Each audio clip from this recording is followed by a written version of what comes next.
उपमुख्यमंत्री अजित पवारांनी आणि मुख्यमंत्र्यांनी माणिकराव कोकाटेंचा राजीनामा स्वीकारला। राजीनामा स्वीकारून मुख्यमंत्र्यांनी कोकाटेंचा राजीनामा राज्यपालांना पाठवला।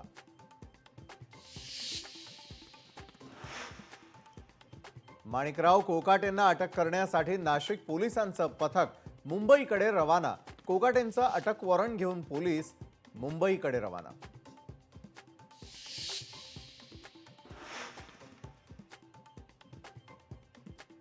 ठाकरे बंधूंच्या जागा वाटपाचा फॉर्म्युला ठरला। दहिसरमधील 8 ते 10 वॉर्ड मनसेच्या वाट्याला, सूत्रांची माहिती। बीएमसी साठी भाजप आणि शिवसेनेमध्ये एक मत, 150 जागांवर एक मत। पुढील 2-4 दिवसांमध्ये उर्वरित जागांवर होणार निर्णय। सेना भाजपची संयुक्त पत्रकार परिषद घेत माहिती। नवाब मलिकांच्या नेतृत्वातील राष्ट्रवादीशी देणं घेणं नाही, अमित साटम यांचं पत्रकार परिषदेतून मोठं विधान।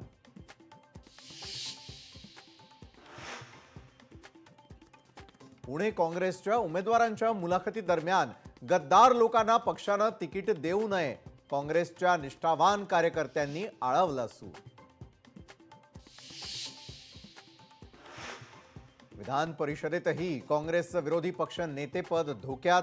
विरोधी पक्ष नेते पदासाठी एका पक्षाकडे किमान 8 आमदार आवश्यक। प्रज्ञा सातव यांच्या राजीनाम्यामुळे काँग्रेस अडचणीत। सातारा प्रकरणावरती सुषमा अंधारेंचा पुन्हा गौप्य स्फोट। कारवाई झालेल्या भागामध्ये अद्यापही ड्रग्सची तस्करी सुरू। कालही पाचगणीमध्ये छापा, अंधारेंचा दावा। नवी मुंबईमध्ये सिडकोच्या टेंडर्समध्ये घोटाळा। लाडक्या कंत्राटदाराला खुश करण्यासाठी नियमांची पायमल्ली। एकनाथ शिंदेंच्या नगरविकास खात्यामध्ये चाललंय तरी काय?